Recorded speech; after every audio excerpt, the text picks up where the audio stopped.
Hi everyone, welcome back. This is Kavya Agarwal. So कल है finally business studies का board exam. और मुझे पता है आप लोगों ने प्रिपरेशन अच्छे से कर ली होगी, आप लोग अच्छे से कर रहे होंगे। बट अब थोड़ा सा 5-7 मिनट के लिए मेरे को सुन लो, थोड़ा सा कष्ट कर लो। ठीक है, कुछ कुछ चीजें डिस्कस कर लेते हैं। तो सबसे पहली चीज तो ये है कि देखो, इकोनॉमिक्स के एग्जाम के बाद आपको एक अच्छा खासा टाइम गैप मिला बिजनेस स्टडीज के लिए। 10 दिन का time gap is like a vacation, है ना। मुझे पता है तुम लोगों ने बहुत मौज मस्ती करी होगी इस 10 दिनों में। पढ़ाई भी करी है, ऑफ कोर्स करी है। तो अच्छे से प्रिपरेशन कर ली होगी या आप लोग कर रहे होंगे। ज्यादा टेंशन मत लेना, बिजनेस स्टडीज थ्योरी एग्जाम है। तो मुझे पता है याद करना सबके बस की बात होती नहीं है, सबको याद करना पसंद भी नहीं होता। तो जितना आप लोगों ने याद कर लिया है, रिवाइज कर लिया है, वो अच्छी चीज है। अभी के लिए कोई नया टॉपिक स्टार्ट करने की कोई रिक्वायरमेंट नहीं है। ठीक है, मेन जो गेम है बिजनेस स्टडीज में वो हमारी हेडिंग्स का है और कीवर्ड्स का है। आपको उसमें लिखना है, और लिखने में एक्सप्रेस करना खुद को। ऐसा कोई रूल नहीं है कि आपको बुक की ही लाइंस टीप देनी है वहां पे, नहीं। आप खुद से ही एक्सप्लेनेशन बनाओगे। हेडिंग याद रखना, एक्सप्लेनेशन खुद से बनाना है। एक्सप्लेनेशन खुद से बनाना है, ठीक है। हेडिंग्स अगर अभी तक याद नहीं हो पा रही हैं तो मैंने तुमको बोला है कि फ्लो चार्ट बना लो। एक पेज पे एक चैप्टर का फ्लो चार्ट बना लोगे ना, और उसी फ्लो चार्ट को बार बार देखते रहो कल सुबह तक।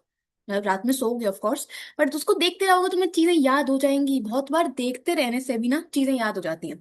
कम्युनिटी पोस्ट मैंने आज किया था, उसमें मैंने सारे ही चैप्टर के 12 चैप्टर के माइंड मैप पोस्ट कर दिए थे। तो वो माइंड मैप भी आप एक बार देखते रहोगे ना, याद हो जाएगा। तो हेडिंग्स याद रखना, ठीक है। हेडिंग्स का ही गेम है। कीवर्ड्स लिख देना जो जो तुमने पढ़े हैं उसके अकॉर्डिंग, और एक्सप्लेनेशन खुद से बनाना है। ठीक है, करोगे क्या, थोड़ी सी चीजें ध्यान रखना कि स्टार्ट करना क्वेश्चन नंबर 34 से। रीडिंग टाइम में क्या करना है ये भी समझ लो। जो हमारा रीडिंग टाइम है, 15 मिनट का रीडिंग टाइम है, उसमें सबसे पहले तो ये देख लेना कि तुम्हें चॉइस वाले क्वेश्चन में से कौन सा क्वेश्चन अटेम्प्ट करना है। ठीक है, चॉइस वाले क्वेश्चन में से कौन सा क्वेश्चन अटेम्प्ट करोगे।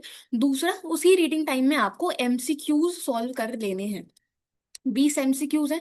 आपसे अगर 7 से 8 एमसीक्यूज भी हो जाते हैं तो वो एक अच्छी चीज होगी। ठीक है, तो एमसीक्यूज सॉल्व करना, और एमसीक्यूज में ध्यान से पढ़ना पॉइंट बोल क्या रहा है, और फिर आप फीचर या इंपॉर्टेंस या लिमिटेशन जो भी आइडेंटिफाई करना है उसके अकॉर्डिंग करना। ठीक है, केस आएंगे, एमसीक्यूज में भी केस स्टडीज बनती है। तो केस स्टडी का पता है आपको फंडा कि पहले केस स्टडी का क्वेश्चन पढ़ना, नीचे जो भी गिवन है क्वेश्चन पढ़ के आइडेंटिफाई करना कि कौन से चैप्टर या कौन से टॉपिक का क्वेश्चन है। ठीक है, फिर अपना दिमाग बस उसी चैप्टर में ही लगाना, और फिर केस को लाइन बाय लाइन पढ़ना।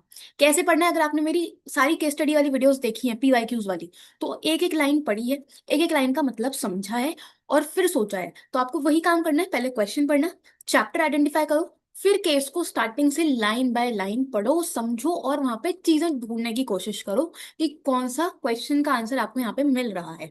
ठीक है, कीवर्ड्स के अराउंड ही चीजें होंगी, तो वहां से आपको मिल जाएगा।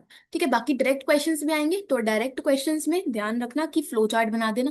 फ्लो चार्ट बनाओगे तो अच्छा लगेगा। ठीक है, डायग्राम आप जहां बना सकते हो बनाना, और बिंदास 3 नंबर का क्वेश्चन हो 3 पॉइंट्स, 4 नंबर का है तो 4 पॉइंट्स, 6 नंबर का है तो 6 पॉइंट्स। अब कुछ क्वेश्चन ऐसे हो सकते हैं कि जिसमें बुक में हमारे पास 4 ही पॉइंट्स थे, पर वो क्वेश्चन 6 मार्क में आ गए, तो आप उसमें 4 ही पॉइंट्स लिखना।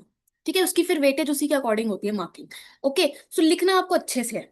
ठीक है, याद नहीं हो रहा है तो उस पर थोड़ा सा जोर डालते हुए याद कर लो यार। एक दिन पहले तो वैसे भी याद हो जाता है, अभी तक नहीं कर पाए होंगे, पर अब जब कल एग्जाम है ना, तो अब जब याद करने की कोशिश करोगे तो वो याद हो जाता है। एक दिन पहले तो यार प्रेशर बनता ही है माइंड पे, तो हो जाती हैं चीजें याद। ठीक है, तो उसकी चिंता मत करना। बाकी लिखना अच्छे से, जहां लगता है एग्जाम्पल लिख सकते हो एग्जाम्पल लिख देना, फ्लो चार्ट बना देना, डिफरेंस सारे के सारे आपको टेबल फॉर्म में विद बेसिस लिखने, और पॉइंट्स में ही लिखना, पैराग्राफ यूज नहीं करने। ठीक है, इतनी चीजें ध्यान रखना। बाकी आपने जितना पढ़ा है, किसी ने 100% पढ़ा हो, किसी ने 70%, किसी ने 50%, किसी ने 30%, इनफ है। बढ़िया चीज हो गई है। ठीक है, तो ज्यादा अब नए टॉपिक खोल के बैठने की जरूरत नहीं है, जितना कर लिया है उसी को वापस से रिवाइज कर लो। ओके, दूसरी चीज ध्यान दे लो, ये आज थोड़ा सो जाना भाइयों। ठीक है, वैसे मुझे पता है तुम लोग 10 दिन में भरपूर सोए होंगे, क्योंकि कॉन्टिन्यूसली तो एग्जाम थे नहीं हमारे।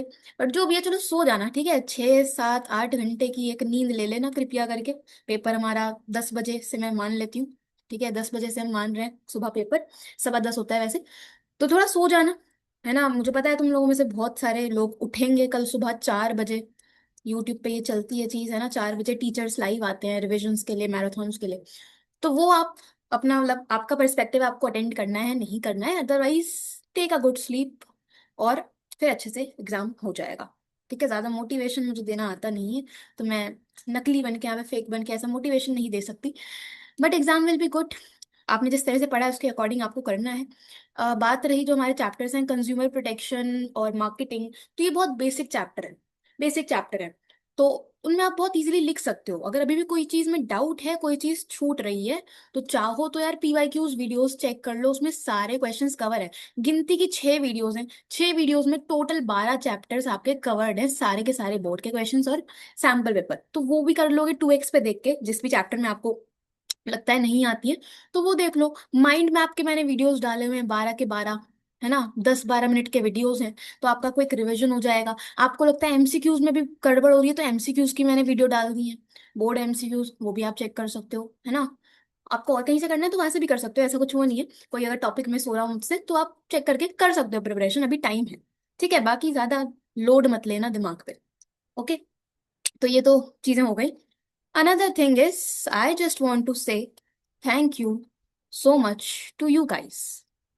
Thank you so much, everyone. मतलब कुछ बच्चों का मुझे पता है जिन्होंने रेगुलरली चैनल से पढ़ा है और कंसिस्टेंट वो रहे हैं। उनके नेम्स भी मुझे पता है, बट कई बार यूजर नेम अलग होता है, एक्चुअल नेम अलग होता है, तो मैं नेम्स नहीं लूंगी। बट मुझे बहुत अच्छा लगा कि आप लोग टच में आए, और 2 महीने में accounts, economics, business studies, accounts का फिर भी मैंने थोड़ा कम ही डाला था कंटेंट। इकोनॉमिक्स और बीएसटी का तो सब कवर करने की कोशिश करी है। तो आप लोग टच में आए, मुझे अच्छा लगा कि यार ऑनलाइन के ही थ्रू, वीडियोस के ही थ्रू, चलो कुछ तो लोगों का फायदा हुआ, कहीं ना कहीं मौका मिला पढ़ाने का। ठीक है, और आप लोगों को चीजें समझ में आई, क्योंकि जब आप कमेंट करते हो तो वो एक अलग ही फील होती है, क्योंकि पता लग जाता है कि सामने वाले को समझ में आ गया है। अदरवाइज मैं वीडियोस डालती हूँ, कमेंट्स आते नहीं है, कुछ तो ऐसा लगता है कि शायद समझ ही ना आई हो चीजें। बट सामने से जो एक फीडबैक आ जाता है तो लगता है कि हाँ चलो, 2 वे कम्युनिकेशन हो रहा है। पर्सनल सेलिंग, समझ लो पर्सनल सेलिंग, है ना। 1 वे होता तो एडवर्टाइजिंग वाला कॉन्सेप्ट लग जाता। मुझे पता है बहुत गंदा जोक मैंने मारा है, but it's okay. So yes, thank you so much to everyone for the trust and for all the comments. मुझे बहुत अच्छा लगा। एक नया एक्सपीरियंस था, ऑनलाइन मोड के थ्रू पढ़ा। आप लोगों के जो जो रिक्वेस्ट आए कि इस पर्टिकुलर वीडियो, इस टॉपिक पे वीडियो चाहिए, या इस चीज़ को क्लियर कर दो, तो मैंने करने की कोशिश करी। अभी भी टाइम है, if you want to ask something, किसी चीज़ में प्रॉब्लम है, डाउट है, तो you can ask in the comment section. कोशिश करूंगी इस पे वीडियो बना के, अगर लगा टॉपिक तो I will make the video. Otherwise stay in touch. ठीक है, मुझे इंस्टाग्राम पे आप मैसेज कर सकते हो, इंस्टाग्राम का लिंक अबाउट सेक्शन में। आप चाहो तो मुझे स्नैपचैट पे कनेक्ट कर लो। ठीक है, बेसिकली आई वांट कि आप लोग टच में रहो, क्योंकि this is a special thing, है ना। तो टच में रहे ना, अच्छा लगेगा। और बस इतना ही बोलना है, और तो कुछ है नहीं बोलने के लिए। So this is the last exam, कल लास्ट एग्जाम है, फिर तो तुम लोग 12th तुम्हारा क्लियर ही हो जाएगा। बाकी कुछ एडिशनल सब्जेक्ट्स अगर बचे होंगे बाय चांस तो वो अलग चीज़ है, बट हमारे मेन सब्जेक्ट्स तो खत्म।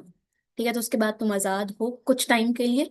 ठीक है, सो अच्छा लगा पढ़ा के, वीडियोस बना के, और समझ में आया कि चलो जो पढ़ा रहे हैं वो सामने कुछ कुछ बच्चों को समझ में आ रहा है। ठीक है, so thank you so much everyone for the trust and for believing मी। और बस इतना ही बोलना है, और कुछ नहीं। ठीक है, चलो, ऑल द वेरी बेस्ट कल के एग्जाम के लिए, ऑल द वेरी बेस्ट। ठीक है, अच्छे से एग्जाम दे देना, यही बोल सकते हैं।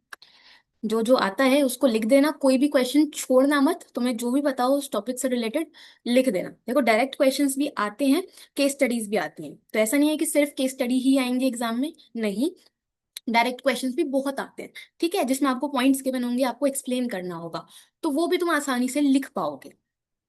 अभी भी कोई चीज छूट रही है तो मैं तो बता रही हूँ, वीडियोस अपलोडेड है, वो चेक कर लो, या कहीं और से ही पढ़ना है तो कैसे ही पढ़ के उसको खत्म कर लो। ठीक है, ओके। बाकी एग्जाम देख के कई बार ऐसा लगता है कि हमें तो कुछ आता ही नहीं है, पेपर सामने आया और हमें तो कुछ आता ही नहीं है, तो वो कुछ टाइम के लिए लगेगा। थोड़ा सा शांत होकर सोचना, पढ़ना, तो तुम्हें पता लग जाएगा कि जो जो चीजें पढ़ी हैं वही एग्जाम में दिख रही हैं। बाकी कोई ऐसा क्वेश्चन आ भी गया जो नहीं आ रहा समझ, तो कोई बात नहीं, उसमें कुछ ना कुछ अपने दम पर लिख के आ जाना। ठीक है, बस इतना ही बोलना है। चलो, all the best and thank you so much everyone. कल जरूर थोड़ा सा टाइम निकाल के, एग्जाम के बाद सो मत जाना, पार्टी करोगे मुझे पता है तुम लोग, बट थोड़ा सा टाइम निकाल के कमेंट्स में किसी भी वीडियो पे मुझे बता देना कि आपका एग्जाम हुआ कैसा है। जो पढ़ा वो आया या कैसा करके आयो, वो थोड़ा सा फीडबैक जरूर दे देना। इंतजार होता है, ठीक है। चलो, all the best, thank you so much, और मिलते हैं कुछ और नई वीडियोस में बहुत जल्दी।